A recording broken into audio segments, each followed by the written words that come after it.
The story opens with a billionaire broken by grief, a helpless crying baby, and a stranger arriving in the dead of night, hinting that she might change everything. The rain fell hard that night. Lightning flashed across the sky, revealing the massive white mansion standing silent on the hill, except for the sound of a baby's desperate cries echoing through the marble halls. Inside, Ethan Cole, a billionaire known for his cold mind and flawless business instincts, sat on the floor beside the baby crib. His once perfect suit was wrinkled, his hair a mess, and his eyes red and swollen. He whispered through trembling lips, "Shh, please, Emma. Please stop crying. Daddy's here. Daddy's here." But the baby girl cried louder. She was hungry. Her tiny stomach growled, her face turned red, and the sound tore through Ethan's chest like a knife.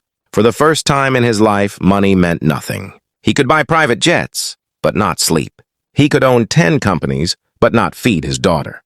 On the table lay a small photo frame, a smiling woman with warm eyes. His wife, Lydia.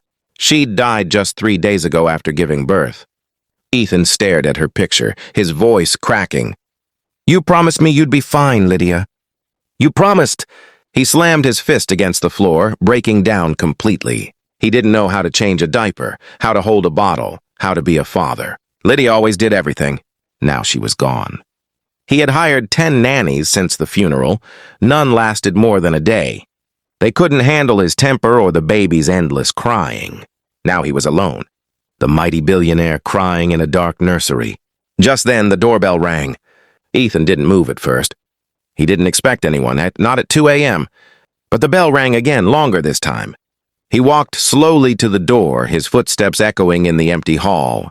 When he opened it, a tall woman stood there, soaked from the rain, holding a worn leather bag. She looked around 50 with kind eyes that had seen pain but never lost their light.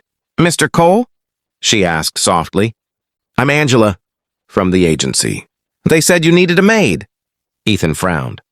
"You're late," he muttered coldly. "I don't need anyone now." Angela looked past him and heard the baby crying upstairs. Her expression changed instantly. "Sir," she said firmly, "that baby needs feeding, not silence." Ethan froze. No one had spoken to him like that since Lydia. "Do you know how to handle babies?" he asked quietly. "I raised 6, Angela replied. 3 of my own and 3 who weren't mine by blood." Ethan didn't respond. He just stepped aside silently, letting her in. As she climbed the stairs, her wet shoes squeaking against the marble, something in the air shifted. For the first time since Lydia's death, there was hope inside the mansion. The baby's cries echoed. Through the mansion like thunder rolling, through an empty canyon. Angela walked up the grand staircase, her shoes leaving tiny puddles on the marble floor. Her dark, soaked coat clung to her frame, but her steps were steady. Like a woman who'd faced storms far worse than this one, Ethan followed her slowly, uncertain. He didn't know why he'd let her in. Maybe because she looked confident, or maybe because, deep down, he was too exhausted to stop her. When they reached the nursery, Angela stopped by the crib. The baby's face was red, her tiny fists trembling. Angela's heart softened instantly. "Oh, sweet child," she whispered. "You've been crying your soul out, haven't you?" Without asking permission, she picked up the baby. Ethan froze. No one had dared touch Emma since Lydia died. He'd forbidden it. But he didn't stop Angela. The baby stopped crying almost instantly. Angela hummed softly, rocking her in her arms. A melody so gentle it felt like sunlight after a storm. Ethan stood there, speechless. How did you do that?" he asked, his voice barely a whisper. Angela smiled faintly. "Babies don't just need milk, Mr. Cole. They need warmth. They can smell sadness, too." She glanced at him. "And there's a lot of that in this room." Ethan's jaw tightened. "I didn't ask for therapy. I just needed help." Angela nodded calmly. "Then let me help. But I'll do it my way." She reached into her bag and pulled out a small bottle, formula powder and a soft towel. Within minutes, she had the bottle ready, the baby drinking peacefully. Ethan stood by feeling useless. He had built billion-dollar companies, negotiated with presidents, and commanded thousands of employees, but right now, watching this stranger hold his child, he felt smaller than he ever had. When Emma finished her milk, Angela burped her gently and laid her down again. The baby yawned, her eyelids fluttering. Within seconds, she was asleep. Ethan let out a long, shaky breath. The sound of silence had never felt so beautiful. Angela quietly cleaned up the nursery, folded a few towels, and opened the window slightly to let in fresh air. The scent of rain filled the room, washing away the heaviness. Ethan watched her, confused and curious. "You've done this before," he said. Angela gave a faint smile. "For over 30 years, sir. I worked as a caretaker, maid, and sometimes a nurse. Life taught me patience." Ethan crossed his arms. "You talk like you've seen everything." Angela met his gaze. "Not everything. Just enough to know pain doesn't disappear. It softens when you share it." Her words hung in the air. He wanted to argue but couldn't. Later that morning, the storm outside faded, leaving behind a quiet mist. Angela brewed coffee in the kitchen, real coffee, not the expensive capsule kind Ethan's assistant always used. Ethan walked in, still in the same wrinkled clothes. The kitchen smelled like home, something he hadn't felt in years. Angela handed him a mug. "Drink. You look like you haven't slept in days." He took it, hesitating. "You're not afraid to talk to me like that, huh?" She chuckled. "Respect doesn't mean silence, sir." He took a sip. It was bitter but real. For the first time, someone spoke to him like a man, not a millionaire. Hours passed. Angela started cleaning the mansion, dusting, opening curtains, washing baby bottles. Every corner she touched seemed to come back to life. Ethan sat in his office trying to work, but he couldn't focus. His mind kept going back to her, how calm she was, how easily she'd handled Emma. When he finally went upstairs again, he found Angela sitting on the nursery floor, the baby sleeping in her lap. She was humming an old song, something soft and soulful. "You sing to her?" he asked quietly. "Always," she said. "Music is how a baby learns peace." He leaned against the wall, watching. "You remind me of someone." "Your wife?" He nodded silently. "She used to sing too." Angela smiled gently. "Then she's still here. In this baby. In the music. Maybe even in you, sir." Ethan looked away, his throat tight. "Don't say that." "She's gone." Angela shook her head. "Gone? No, love doesn't just vanish. It changes shape." Her words cut deep, too deep. Ethan suddenly turned cold again. "You talk too much," he snapped. "You're here to clean and help the baby, not give speeches." Angela didn't flinch. "I understand, Mr. Cole," she said quietly. "But sometimes the truth hurts because it's healing something inside." That night, Ethan dreamed of Lydia. Her laughter echoed down the hall. She was calling him. Then he saw her holding Emma, smiling. But as he reached for them, they faded like mist. He woke up drenched in sweat. He walked to the nursery. Angela was asleep on the chair beside Emma's crib, one hand resting gently on the baby's blanket. The lamp's golden light fell across her calm face. Ethan watched in silence. Something about the sight, the peace, the quiet strength, broke something inside him. For the first time, he didn't feel alone. The next morning, he found Angela in the garden, clipping roses. "Morning, Mr. Cole," she said with a smile. "I thought we could bring some color inside." Ethan hesitated. "You act like this is your home." Angela chuckled. "A home is where love lives, sir. Not money." He smirked faintly. "You really believe that?" She looked up. "You don't?" He didn't answer. He just turned and walked back in. But her words followed him like shadows. Days passed. Slowly, the mansion changed. The rooms were no longer dark. The baby started smiling. And Ethan, he started breathing again. He began to eat breakfast with Angela and Emma. Sometimes he even smiled. Angela noticed everything but said nothing. She simply kept doing what she did best, giving love without expecting anything back. One evening, Ethan came home early. He found Angela telling a story to Emma in the living room, using hand gestures and funny voices. The baby giggled loudly, clapping her tiny hands. Ethan stood by the door, watching. It had been weeks since he'd heard laughter in this house. For a moment, his eyes glistened. "You're good with her," he said quietly. Angela looked up. "Children don't need perfection, sir. Just presence." He nodded slowly. "I wish I knew that before." She placed a hand over her heart. "It's never too late to learn." But peace never stays forever. That night, a call came. It was from Ethan's business partner. Bad news. One of their major deals had collapsed, costing millions. Ethan shouted, slammed the phone down, and stormed through the house. Angela was feeding Emma in the nursery when he barged in. "Do you know what just happened?" he yelled. "I'm losing everything!" Angela looked at him calmly. "Then hold your child, sir. She doesn't care about your deals." "You think I have time for that?" he barked. "You think I can just sit here and forget that my life is falling apart?" Angela stood up slowly, her eyes strong but kind. "You already lost more than money when your wife died. Don't lose your soul, too." Ethan froze. Her words hit him like thunder. "Don't talk about my wife," he shouted. "Then stop using your pain as a weapon," she replied firmly. Silence filled the room. The baby whimpered softly, sensing the tension. Angela picked her up, whispering, "Shh, baby girl. It's okay." Adults sometimes forget how to feel. Ethan turned away, tears welling in his eyes. He didn't want her to see. "Why are you even here?" he muttered. "You could leave."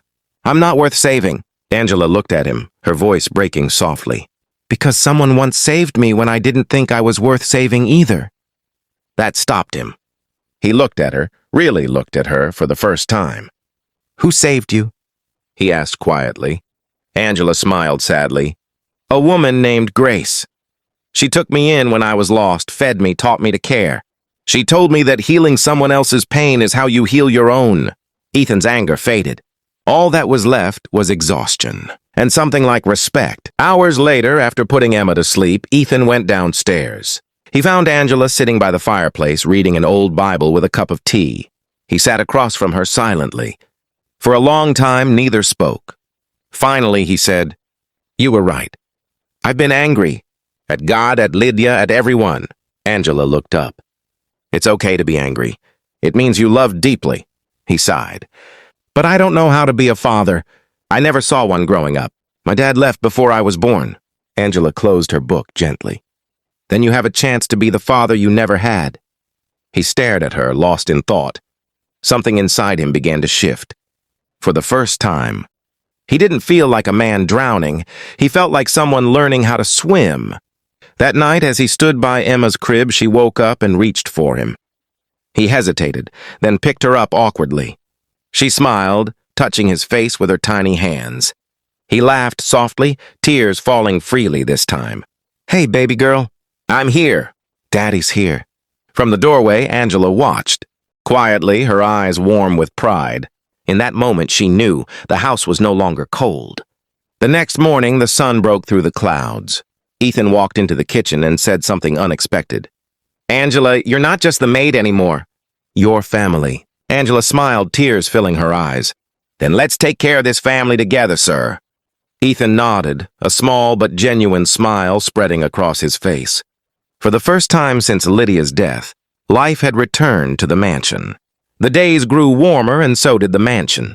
What was once a house of grief had slowly turned into a home again. The smell of baby lotion and warm coffee replaced the silence that had haunted every room. Ethan Cole, once known as the cold-hearted billionaire of Manhattan, now spent his mornings feeding Emma. He still worked. But he smiled more, laughed sometimes, and spoke to Angela like an equal. Angela had become more than a maid. She was the calm after the storm, the voice of reason, and the gentle heart that kept the mansion alive. But there was something about her, something Ethan couldn't quite figure out. Whenever he looked into her eyes, he saw both kindness and pain, like she carried a lifetime of stories she never told. And soon, one of those stories was about to come out. One afternoon, Angela was sitting in the garden with Emma, showing her butterflies. The baby giggled and tried to grab them. Ethan stood at the balcony watching with quiet admiration. Then his phone rang. It was Mrs. Reynolds, his late wife's mother. "Ethan," her trembling voice said, "I've been thinking about visiting. It's been months since Lydia's passing. I need to see Emma." Ethan paused. He hadn't spoken much to his mother-in-law since the funeral.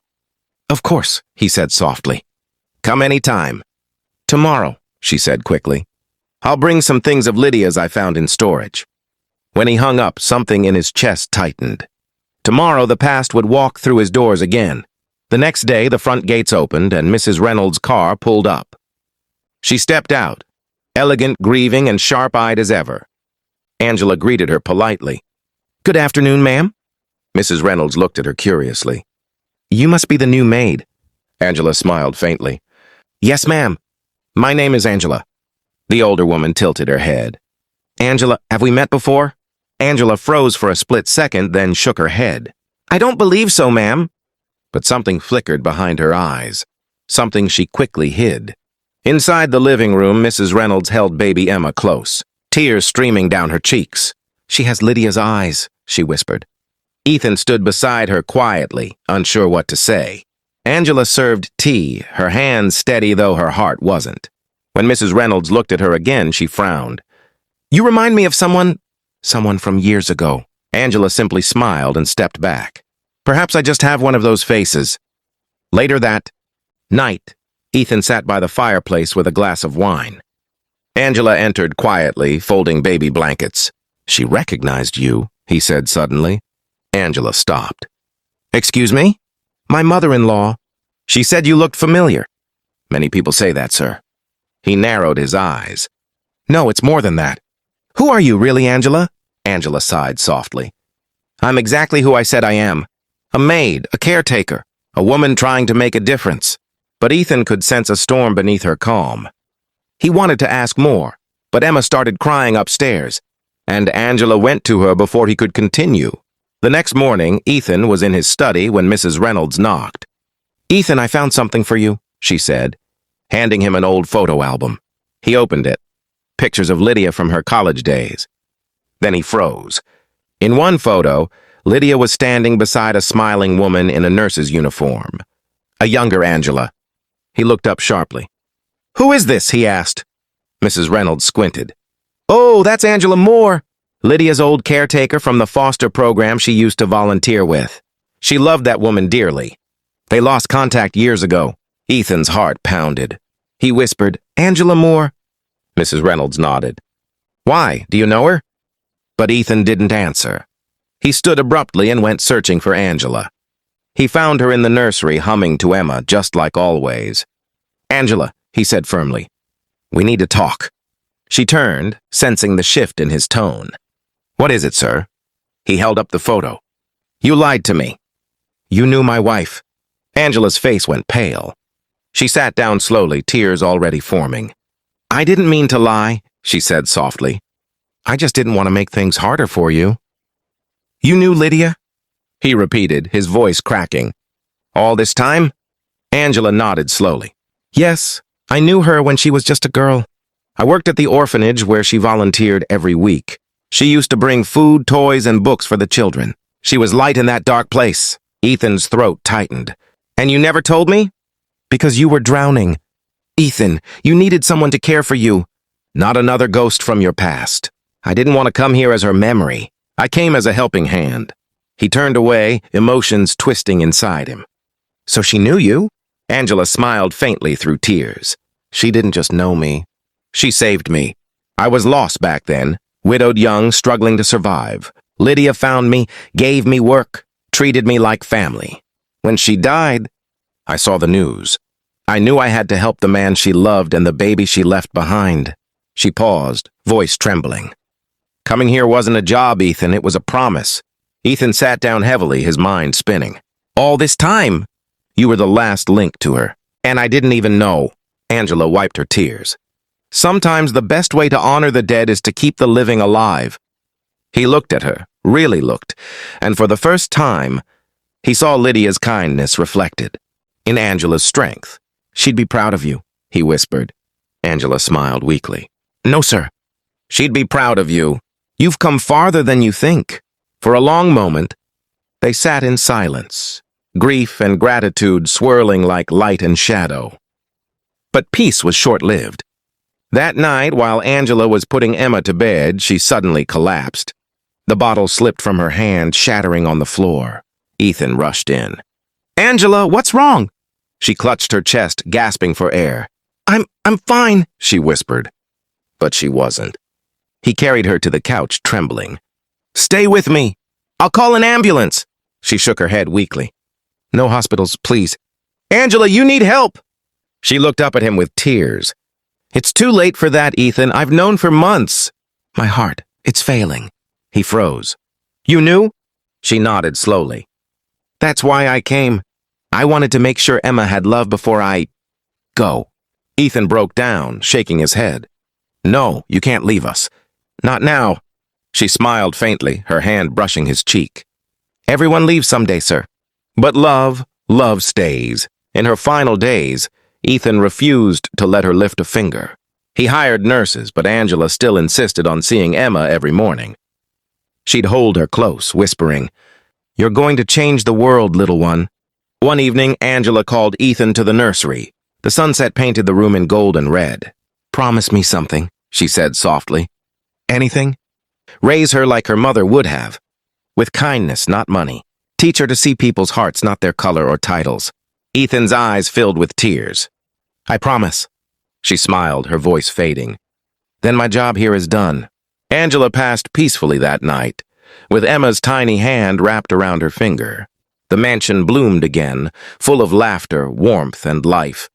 A year had passed since Angela's death, but her presence lingered everywhere.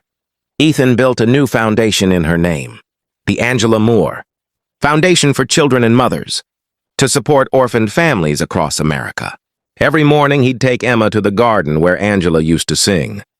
He'd tell her stories about the woman who healed their broken hearts. You know, baby girl, he'd whisper. She wasn't just our maid. She was our angel. Emma would smile, reaching toward the sky, as if she could still see Angela's spirit watching over them. And somewhere, beyond the clouds, maybe she was. Life isn't about how much you own. It's about the lives you touch. Angela had no money, no fame, yet she changed everything for a man who had both but nothing inside.